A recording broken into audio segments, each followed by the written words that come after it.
Wait, what is the song? What's in Tagalog? I am nowhere near the leagues of course, the greats. Yes, I did. It's okay. It's okay.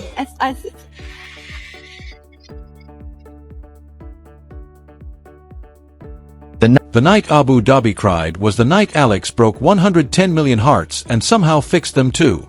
The wind off the Persian Gulf cut through the desert darkness like a knife, a dry, biting chill settling deep into the bones as February 2026 unfolded in a city of neon grids and glass towers that never truly slept. Yet on that Tuesday night, at the corner of Sheikh Zayed Street, the world seemed to pause. It was the moment that made 110 million Filipinos hold their breath. High above the traffic, the massive facade of the Mubadala Tower, normally a cold monolith of corporate steel, suddenly came alive.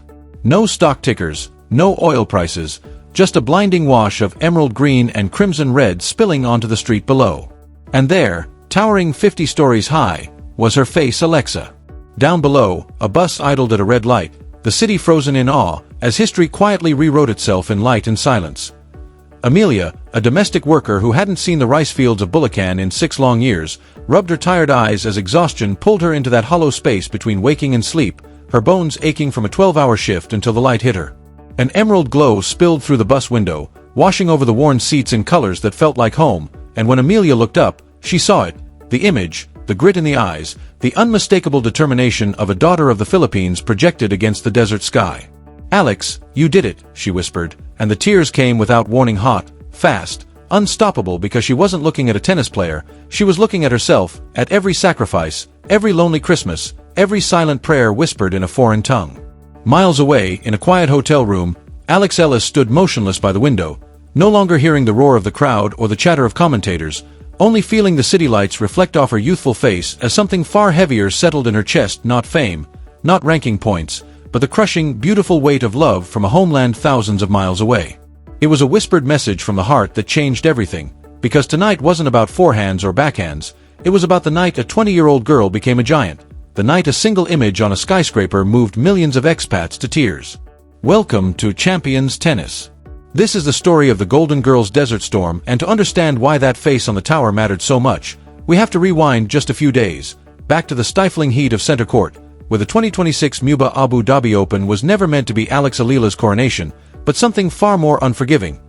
The qualifiers were brutal. The field was stacked with Grand Slam champions, top 10 heavyweights, and the terrifying elite of the WTA Tour. Alex, fresh off a grueling Australian Open campaign, stepped into the desert with a target on her back and fire in her belly. The narrative was simple. The Philippines doesn't do tennis. We do boxing. We do basketball. We do beauty pageants. Tennis. That's for tall Europeans, powerful Americans. Alex Eala didn't get the memo. The match that defined her week wasn't a final, it was the round of 16 bloodbath against Ali Alexandra Sasnovich. If you missed it, you missed one of the greatest displays of husso, that mythical Filipino heart, in sports history. Picture the third set. The scoreboard reads 0-4, momentum completely lost. Sasnovich is hammering the ball, painting the lines, looking poised to finish it all. The crowd of OFWs, who had taken their day off just to see Alex, falls into a tense, terrified silence. You could hear a pin drop, the squeak of sneakers. 4-0 down, match point looming. Most players fold here, glance at their coach, shrug, think about the flight home. Alex walked to the baseline, wiped the sweat from her brow, adjusted her strings, and flipped the switch. What followed was pure delirium. A forehand winner down the line, a serve out wide kicking up desert dust, the deficit shrinking, 4-1, 4-2, 4-3. The Filipino crowd erupted, their murmurs growing from rumble to roar, shaking the stadium's foundations. She didn't just come back, she clawed her way from the grave, saving a match point with a backhand that clipped the line by a single millimeter, a millimeter separating defeat from destiny. She forced the tie-break and won it. When the final ball sailed long from Sasnovich, Alex didn't celebrate like a frantic teenager. She dropped her racket, looked up at the stands filled with Philippine flags waving in the desert air, and screamed not a scream of joy, but a scream of release. She had turned a rout into a revolution, and in that moment, she had reached the impossible. She had reached the quarterfinals of a WTA 500, pushing world number 11, Ekaterina Alexandrova, to the absolute limit before finally bowing out. But the score didn't matter anymore. The message had been sent. The girl who had once been a mere prospect was now a problem the tennis world could no longer ignore. To truly appreciate the brilliance of that light on the tower, though, you have to understand the darkness that came before it. Eala's life has never been a fairy tale, it has been a grind. Imagine being 13, packing a suitcase, hugging your parents goodbye at Ninoy Aquino International Airport, and flying halfway across the world to an island where you don't speak the language, don't know the culture, and don't have your mom to cook you sinigang after a rough day. That was Alex's reality when she accepted a scholarship to the Rafa Nadal Academy in Mallorca, Spain. This wasn't a summer camp, it was a factory for champions, run by Tony Nadal, the uncle of the greatest clay court player in history. The standards were brutal, the training relentless. While other teenagers were posting TikToks and going to prom, Alex was bleeding on the red clay, baking in the Spanish sun, refining a lefty forehand that would one day terrorize the tour. There were nights she cried herself to sleep, overwhelmed by loneliness and isolation as the only Filipino in a sea of Europeans, carrying the heavy pressure of knowing that an entire nation was quietly holding its breath for her. Her entire country had been tracking her junior results, some quietly hoping she'd fail, others praying she'd soar. But something changed in Manacor. The nice girl from Quezon City developed a killer instinct. She absorbed the Nadal DNA, the refusal to quit, the ability to suffer on court and call it fun. She graduated not only with a high school diploma but with a degree in psychological warfare. Standing beside Rafa Nadal and the game's top players at academy events, she wasn't a fan snapping a photo, she was a peer in the making. She didn't see idols, she saw future opponents. In recent years, that future arrived with devastating clarity. The breakthrough moments are legendary. For casual fans, it may have seemed sudden, but those critical tournaments marked her transformation from promising junior to legitimate threat. Years of training at the Rafa Nadal Academy, practicing with and learning from elite players, had shattered the aura of untouchable champions. The girl, who once stared at stars, was now striking them. Confidence built on Spanish clay translated into main draw victories and deep tournament runs. Then came the Grand Slam breakthrough, the concrete jungle of New York. Before August 2025, no Filipino man or woman had ever won a main draw singles match at a Grand Slam in the Open era. A glass ceiling reinforced with steel, but Alex shattered it at the US Open against Claratson. Down 1-5 in the third set, a death sentence in tennis, she recalled Manacor, the bus rides, the flag, and clawed back point by agonizing point to win in a tiebreak. When the umpire announced, game, set, match, Eala, a barrier standing for 50 years dissolved. She didn't just win a match, she validated a century of Filipino tennis history, proving that a physique often deemed too small for modern tennis could generate nuclear power. The victory sent shockwaves through the sport. The shockwaves of Eala's victory rippled across the tennis world and all the way back home to the Philippines, where millions stayed up late into the night to witness history. Now, let's return to that bus in Abu Dhabi, to Eala. Why did she cry? Why did the image of a tennis player make a grown woman weep on her way to a night shift? Because Eala's story is their story, the story of domestic helpers in Hong Kong, sailors in the middle of the Pacific, the Bagong Bayani, the modern heroes. They send money home, build houses they rarely sleep in, raise children through video calls. They know what it's like to be small in a big world, to be underestimated, to work twice as hard for half the respect. When Eala steps onto the court in Abu Dhabi, Doha, or anywhere else, the Filipino nanny in the stands feels a little taller as she shouts, "Come on!"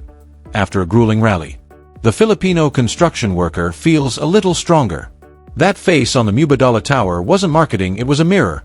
Abu Dhabi acknowledging that the heartbeat of the city isn't just oil, but the people who build it, serve it, and care for it. And their princess had just arrived.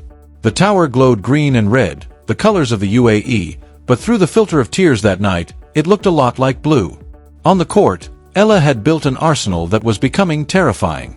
First, the lefty advantage. In tennis, being left-handed in tennis is like having a cheat code.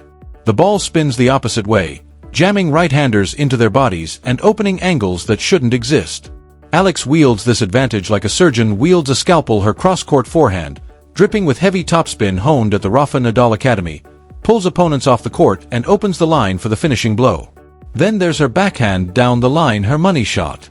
Under pressure, when most players aim cross-court for safety, Alex steps in and blasts it down the line with nerves of steel, delivered with the casual confidence of someone ordering coffee.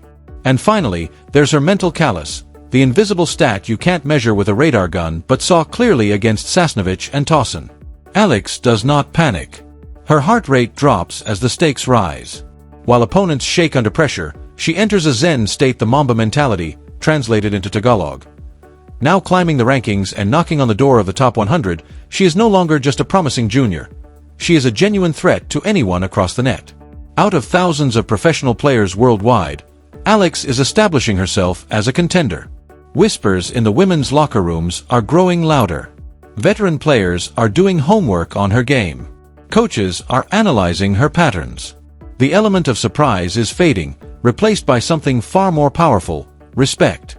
When Alex Eala's name appears in a draw, it is no longer a free pass to the next round. It is a warning. Every round is now a potential landmine. Top seeds are beginning to understand what Filipino fans have known all along. Alex Eala doesn't just play tennis, she wages war, and her arsenal keeps evolving. Her serve, once a relative weakness, now carries crucial pace.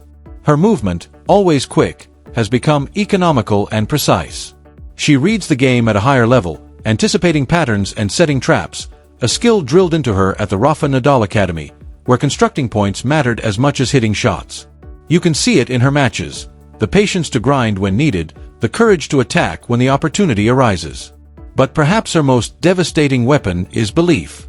There's a difference between hoping you can win and knowing you can win, and Alex has crossed that threshold. Against a top 20 player, she doesn't see a superior opponent. She sees someone who can bleed, who can break, someone untested under the pressure of carrying the hopes of 110 million people. The 2026 season is just beginning. The Mubadala Abu Dhabi Open was merely the appetizer. The main course is coming: the Qatar Open, the Dubai Duty-Free Tennis Championships, and the slow march toward the clay courts of Roland Garros, the surface where her game, honed at the Nadal Academy, truly sings.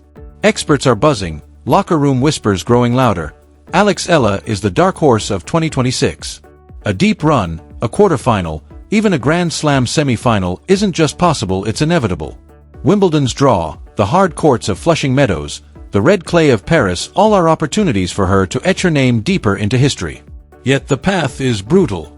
The tour's physical toll is relentless: 32 weeks of competition, constant travel, shifting time zones, varying surfaces. The pressure multiplies with every victory, and each triumph raises expectations, both from the world and herself. Expectations grow heavier with every victory. What was once a charming underdog spirit now carries the suffocating weight of national pride. But the doubters don't understand the fire that fuels Alex Eala. There's one moment that exemplifies it perfectly. Years ago, during a practice session at the Rafa Nadal Academy, Alex was struggling, missing shots, frustrated, on the verge of giving in. Tony Nadal, the legendary coach who forged Rafa into a warrior, walked onto the court. He didn't offer sympathy, didn't sugarcoat the message. He simply said, "Court Eva are made when nobody is watching," and walked away. Alex stayed on that court for 3 more hours alone, hitting balls until her hands bled. Not for a coach, not for cameras, but because deep in her Filipino soul, she knew the only person who could make her dreams real was herself. That moment of solitary suffering became the foundation for everything that followed. And now, the Philippines is watching. Oh, how they are watching. In the barangays of Manila, across the provinces of Mindanao, in the mountain towns of the Cordilleras, on the bustling streets of Cebu, wherever the Philippine flag flies, Alex Eala's matches are appointment viewing. Families gather around smartphones. Tarpaulins bearing her face adorn streets. Young girls pick up tennis rackets for the first time, parents stretching their budgets to invest in lessons, fueled by the dream that maybe, just maybe, their daughter could be the next Alex. The Philippine Tennis Association reports a 300% increase in junior participation, a wave of inspiration ignited by a single left-handed girl who refused to stop dreaming. Tennis enrollment in the Philippines has soared since Alex's US Open victory, up 300%. Courts that once sat empty are now packed. Equipment shops can barely keep rackets in stock. Tennis, long seen as the sport of the elite, the country club game, is becoming democratized, all because of a 20-year-old lefty with a devastating forehand and an unbreakable will. Yet for Alex, the goal remains deeper than rankings, prize money, or fame. It's about that window, the view from a hotel room in a foreign land, looking out at a city that feels alien, and knowing she has the power to turn a cold concrete tower into a beacon of hope. It's about Amelia on the bus. It's about the construction worker in Qatar sneaking glances at the score during his shift.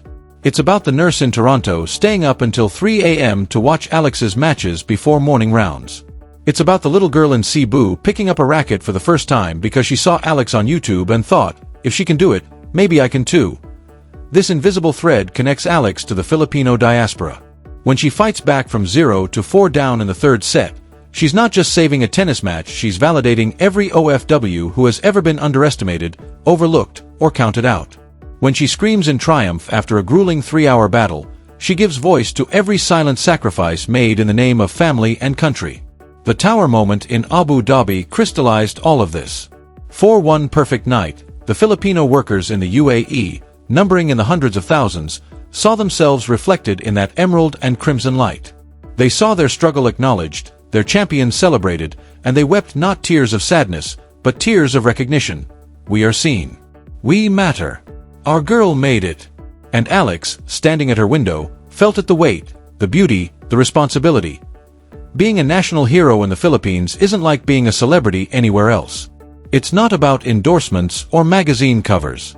It's about becoming a living symbol of possibility, carrying the dreams of millions who may never have the opportunities she's been given. Her success is their success. Her failure would feel like their failure too. An impossible burden for a 20-year-old? Not for Eala. She has carried impossible burdens since she was 13. She has lived with pressure since she first held a racket. The difference now is that she has learned to transform that pressure into fuel. Expectations don't crush her, they elevate her. The spotlight doesn't blind her, it illuminates her path. As the lights on the Mubadala Tower faded that night, the image of Eala vanished into darkness, but the afterimage remained burned into the eyes of everyone who saw it. The emerald and crimson glow didn't just illuminate a building, it illuminated a path. It showed that a girl from the Philippines can stand tall among giants, that distance cannot sever the bond of blood and flag, and that tennis, beautiful, brutal, unforgiving, can be conquered by someone who looks like us, sounds like us, and carries our colors. Alex is no longer just playing tennis. She is writing history with a yellow ball and a graphite racket. She is the frantic heartbeat of 110 million people, the emerald queen of the desert, and she is only getting started. The journey ahead will be harder, not easier. Opponents will grow stronger, pressure will intensify, and the margin for error will shrink. But Eala has proven she doesn't shrink from challenges, she grows into them. So the next time she walks onto a court, don't just watch the ball. Watch her eyes. Watch the fire that has carried her through lonely nights in Mallorca, through crushing losses, through moments of doubt. She fights not just for herself, but for Amelia on the bus, for every Filipino who has ever felt small in a big world, for the future, for the little girls who will follow and find their path a little easier because she made it first. Remember the night the desert cried and the tower came alive. In a cold, cynical world, sports can still create magic. A 20-year-old with a tennis racket can still move millions to tears. A moment of triumph can still unite a scattered nation, and a face on a tower can still remind us that we are all connected, striving, and hoping for something bigger than ourselves. Eala's story is still being written. The best chapters may yet be ahead: Grand Slam finals, dizzying world rankings, moments that eclipse even the magic of Abu Dhabi.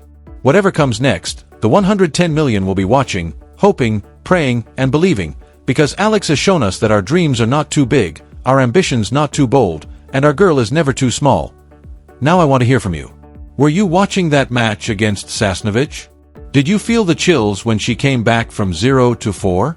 For our OFW Kababayans watching right now, what does Alex mean to you? Drop a comment below with your flag. Let's turn the section into a sea of blue, red, yellow, and white. If this story moved you, if you believe in the rise of Philippine tennis, hit that like button like Alex hits a forehand winner. Subscribe to Cortiva Tennis and hit the notification bell so you never miss a beat of this historic journey. We are witnessing greatness. Don't blink. I'll see you in the next one.